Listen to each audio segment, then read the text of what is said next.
السلام عليكم ورحمة الله وبركاته. إن الحمد لله نعمده ونستعينه ونستغفره ونعوذ بالله من شرور أنفسنا ومن سيئات أعمالنا. من يهده الله فلا مضل له ومن يضلله فلا هادي له.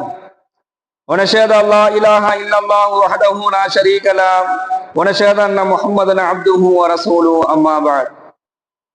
أعوذ بالله من الشيطان الرجيم بفضل بسم الله الرحمن الرحيم. قل إن صلاتي ونسكي ومحياي ومماتي لله رب العالمين. صدق الله العليم.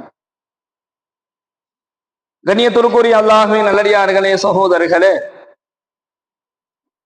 அல்லாஹ்வினுடைய திருப்தியை பெற்றுத்தரக்கூடிய அடியார்களின் மீது அல்லாஹ்வினுடைய அதிருப்தியிலிருந்து அடியார்களை அல்லாஹ்விடத்திலிருந்து பாதுகாக்கக்கூடிய அல்லாஹ்வினுடைய மகிழ்ச்சியை அடியார்களின் பக்கம் கொண்டு வந்து சேர்க்கக்கூடிய ஒரு முக்கியமான இபாதத்தை நோக்கியவர்களாக நாம் அமர்ந்திருக்கின்றோம். வர இருக்கக்கூடிய துல்ஹஜ்ஜினுடைய அந்த மாதத்தில் அந்த துல்ஹஜ் பிறை 10வது நாளில் செய்யக்கூடிய வரக்கூடிய நடைபெறக்கூடிய ஈதுல் அல்ஹா என்று சொல்லக்கூடிய அந்த குர்பானி அல்லாஹ்வினுடைய மகிழ்ச்சியை பெற்றுத்தரும் என்பதாக பெருமானார் ஸல்லல்லாஹு அலைஹி வஸல்லம் அவர்கள் சொல்கின்றார்கள். அந்த குர்பானியின் சம்பந்தமான ஹதீஸ்களை இந்த சுபுவினுடைய பயானிலே தொடர்ந்து நாம் பார்க்கலாம். குர்பானி என்பது ஹஜ்ரத்னா இப்ராஹிம் நபி அலைஹிஸ்ஸலாத்து வஸலாம் அன்னவர்களுடைய வழிமுறையாகவே அல்லாஹ் ஆக்கினான். அவர்களுக்கு அல்லாஹ் நடந்த சில நிகழ்வுகள், அந்த நிகழ்வுகளின் மூலமாக அந்த இபாதத்தை அல்லாஹ் பொருந்தி கொண்டதன் காரணத்தினால் அந்த இப்ராஹிம் நபியினுடைய வழிமுறை கியாமத் நாள் வரைக்கும் அவங்களுக்கு பின்னாடி எத்தனை மக்கள் வருகின்றார்களோ எல்லா மக்களும் அந்த இப்ராஹிம் நபியினுடைய அந்த தியாகத்தை போற்ற வேண்டும். இப்ராஹிம் நபி அல்லாஹ் மீது வைத்திருந்த அந்த இறையச்சத்தை போற்ற வேண்டும். அல்லாஹ்விற்காக வேண்டி அவர்கள் எடுத்த அந்த தியாகத்தை இந்த உலகம் முழுவதும் அறிய வேண்டும் என்கின்ற அடிப்படையில இப்ராஹிம் நபியினுடைய வழிமுறைதான் குர்பானி என்பதாகவே அது மாறிவிட்டதை நம்ம பார்க்கிறோம். அல்லாஹ்வினுடைய திருப்தியை பெற்றுத்தரக்கூடிய ஒரு அமலாக இந்த குர்பானினுடைய அமல் இருக்குது. பெருமானார் ஸல்லல்லாஹு அலைஹி வஸல்லம் அன்னவர்கள் ரொம்ப ஏழ்மையான பலகீனமானவர்களை சொர்க்கத்துல பார்த்ததா சொன்னாங்க. சொர்க்கத்துல நான் ரொம்ப ஏழைகளையும் ரொம்ப பலகீனமானவங்களையும் நான் பார்த்தேன். அப்போ வசதி வாய்ப்போடு இருக்கக்கூடியவர்களுடைய நிலைமை என்ன? இப்ப வசதி வாய்ப்போடு இருக்கக்கூடியவர்களுடைய நிலைமை, அவங்க சொர்க்கத்துல இருக்க மாட்டாங்களா? இப்பதான் ஸல்லல்லாஹு அலைஹி வஸல்லம் அவங்க சொல்றாங்க, எவர் ஒருவருக்கு அல்லாஹ் அவருடைய பொருளாதாரத்தை கொடுத்து அந்த பொருளாதாரத்துல அல்லாஹ் அவருக்கு அபிவிருத்தியை ஏற்படுத்தி இருந்தான் அப்படின்னு சொன்னா அந்த பொருளாதாரத்தை கொண்டு அவர் அல்லாஹ்விற்காக வேண்டி அல்லாஹ்வினுடைய பாதையில அவர் ஜகாத் கொடுக்கிறது, தர்மங்கள் செய்யறது, அல்லாஹ்வுடைய பாதையில செலவு செய்யக்கூடிய ஒரு வசதி வாய்ப்பில் உள்ளவராக இருந்தால் அவர் அல்லாஹ்வினுடைய பொருத்தத்தை பெற்றுக் கொள்வார் என்பதாக நபிகள் நாயகம் ஸல்லல்லாஹு அலைஹி வஸல்லம் அவங்க சொல்றாங்க. அந்த அடிப்படையில வசதி இருக்கக்கூடியவர்கள் அல்லாஹ்விற்காக வேண்டி இந்த உல்ஹையா என்று சொல்லக்கூடிய குர்பானிக்காக வேண்டி செலவு செய்யும் பொழுது அந்த அவர்கள் அல்லாஹ்வுடைய பொருத்தத்தை பெறாங்க. யார் செலவுகள்லயே அல்லாஹ் மிகவும் விரும்பக்கூடிய செயல் என்ன அப்படின்னு சொன்னா குர்பானிக்காக வேண்டி ஒருவர் செய்யக்கூடிய செலவை அல்லாஹ் விரும்பலாம். செலவுகள்லயே ரொம்ப சிறந்த செலவு என்ன அப்படின்னு சொன்னா குர்பானிக்காக வேண்டி ஒருத்தர் அல்லாஹ் தனக்கு கொடுத்ததிலிருந்து குர்பானிக்காக வேண்டி ஒருத்தர் செய்கிறாரே செலவு, அந்த செலவினங்கள் அல்லாஹ்விற்கு மிகவும் விருப்பமானது என்பதாக அல்லாஹ்வுடைய தூதர் சொல்றாங்க. மேலும் துல்ஹஜ்ஜினுடைய 10வது நாளையில அந்த ஈதுல் அல்ஹா வருதுல, அந்த ஈதுல் அல்ஹா அன்றைய நாளையில குர்பானி கொடுப்பதை விட அல்லாஹ்விற்கு மிகவும் விருப்பமான செயல்கள் எதுவும் இல்லை என்பதாக ஸல்லல்லாஹு அலைஹி வஸல்லம் சொல்றாங்க. திருமீதியில இந்த ஹதீஸ் இடம்பெறுது. அந்த ஈதுல் அல்ஹாவினுடைய அந்த நாளையில நம்ம தொழுகுவோம், நம்ம நிறைய துவா செய்வோம், நம்ம என்ன செய்வோம், நம்மளால முடிந்த உதவிகளை செய்வோம், தான தர்மங்கள் எல்லாமே செய்வோம். ஆனா அன்றைய நாளையில் ஒருவர் குர்பானி கொடுப்பதுதான் அல்லாஹ்விற்கு மிகவும் சிறந்தது என்பதாக ஸல்லல்லாஹு அலைஹி வஸல்லம் சொல்றாங்க. அதனாலதான் அந்த அன்றைய நாள், அதுக்கு பிறகு நமக்கு 3 நாள் டைம் இருக்குது. முதல் நாள், 2வது நாள், 3 நாட்கள் நாம குர்பானி கொடுக்கலாம், அதுக்கு அனுமதி இருந்தாலும் அந்த துல்ஹஜ் பிறை 10வது நாள் குறிப்பிட்ட அந்த நாள் இருக்குது. அந்த நாளையில குர்பானி கொடுப்பது சிறந்தது. அந்த நாளில குர்பானி கொடுப்பது மட்டும்தான் அல்லாஹ்விற்கு மகிழ்ச்சியானது. அப்போ யாருமே என்ன செஞ்சிடக்கூடாது, நம்ம இந்த வருஷம் ரொம்ப வருஷம் கொடுத்து இருப்பாரு, இந்த வருஷம் நம்ம சிரமத்துல இருக்கிறோம் அதனால வர்ற வருஷம் பார்த்துக்குவோம், இந்த வருஷம் நம்ம கடன்ல இருக்கிறோம் அதனால வர்ற வருஷம் நம்ம பார்த்துக்குவோம். கடன்னா எப்படிப்பட்ட கடன்? ரொம்ப அத்தியாவசியமான கடனாக அது இருக்காது, அது அனாவசியமான கடனாக இருக்கும். அத்தியாவசியமான கடனாளிகளுக்கு மட்டும்தான் குர்பானியில அவர் ரொம்ப கடன்ல மாட்டிக்கிட்டாரு, பலகீனம் அடைஞ்சிட்டாரு, பொருளாதாரத்துல ரொம்ப நெருக்கடிக்கு போயிட்டாரு அப்படின்னு சொன்னா அவர் என்ன செய்யலாம், அதுல இருந்து தவிர்த்து கொள்ளலாம். இன்னைக்கு அனாவசியமான கடன்களை ஏற்றி வச்சிருக்கிறத பாக்குறோம், நம்ம சமுதாய மக்களையும் நம்ம பாக்குறோம்.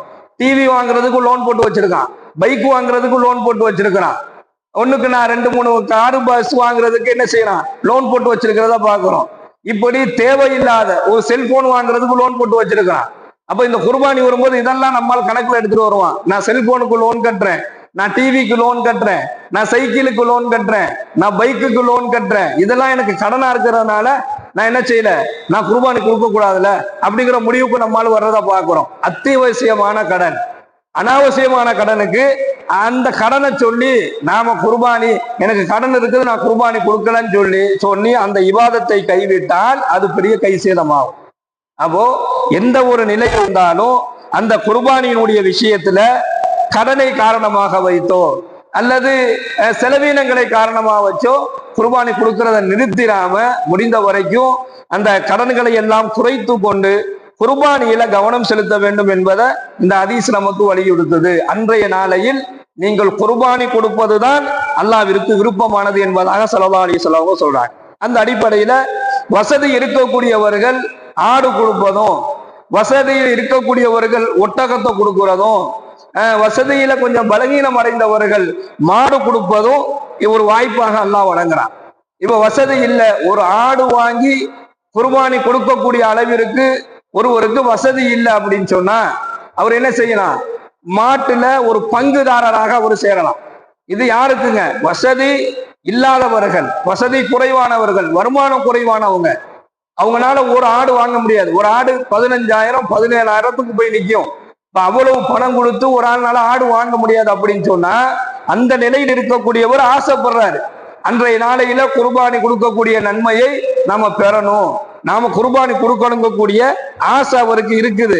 ஆனா அவர்கிட்ட வசதி வாய்ப்பு இல்லை, வருமானம் குறைவு, வசதி வாய்ப்பும் குறைவா இருக்குது அப்படின்னு சொன்னா அவரு ஒரு மாட்டுக்கு 7 நபர்கள் ஒன்று சேருவார்கள் பங்குதாரர்களாக, அதுல ஒரு பங்குதாரரா இவர் சேரலாம். அங்க என்ன செய்யப்படும், பணம் குறைவாக கொடுக்கப்படும், 3,800-4,000 இதுக்குள்ளதான் வரும். அப்ப அதை தன்னால கொடுக்க முடியும்னு சொன்னா அந்த நிலையில அந்த குர்பானியுடைய கடமையை அவர் நிறைவேற்றுவதற்கு ஒரு வாய்ப்பு இருக்கிறத பார்க்கிறோம். நபிகள் நாயகம் ஸல்லல்லாஹு அலைஹி வஸல்லம் அவருடைய குர்பானி எப்படி இருந்துச்சு அப்படின்னு சொல்லி நம்ம ஹதீஸ்ல பார்த்தோம்னா, புகாரியில 5565வது இலக்கமா இந்த ஹதீஸ் பதிவாகுது. பெருமானார் ஸல்லல்லாஹு அலைஹி வஸல்லம் அன்னவர்கள் கருப்பும் வெள்ளையும் கலந்த நல்ல கொம்பு இருக்கக்கூடிய 2 ஆடுகளை தன்னுடைய கரங்களால் அறுத்து குர்பானி கொடுத்தார்கள் என்பதாக புகாரியில இடம்பெறுது. அப்போ குர்பானியினுடைய பிராணியை இதுல நம்ம தெரிஞ்சுக்கலாம்.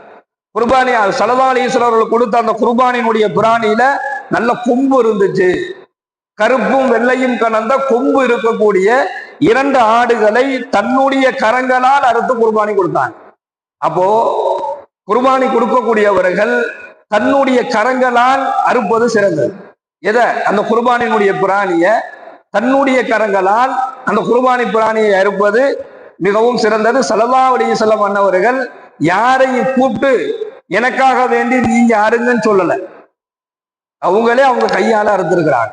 ஆனா இன்னைக்கு நம்முடைய சமுதாயம் என்ன எதிர்பார்க்குது அப்படின்னு சொன்னா, குர்பானி பிராணியை தொடுவதற்கு கூட இன்னைக்கு பின்தங்கி நிக்கிறத பார்க்கிறோம். குர்பானி பிராணிய இருந்தாலும் வந்து தொடக்கூட மாட்டேங்கிறான், வந்து தண்ணி கூட ஊத்த மாட்டேங்கிறான்.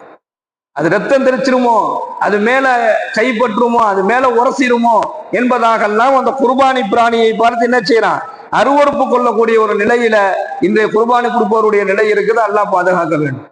ஸல்லல்லாஹு அலைஹி வஸல்லம் அன்னவர்கள் தன்னுடைய கரங்களால் அறுத்தார்கள். அப்பொழுது பிஸ்மில்லாஹி அல்லாஹ் அக்பர் என கூறினார்கள் என்பதாக சொல்றாங்க. தன்னுடைய கையால் அந்த குர்பானியினுடைய பிராணியா இருப்பதை சிறந்தது. குர்பானி பிராணியை பார்த்து அருவருப்பு படக்கூடாது. யார் குர்பானி கொடுக்கிறாரோ அவர் அந்த பிராணியை பார்த்து என்ன செய்யக்கூடாது, அருவருப்பு படக்கூடாது.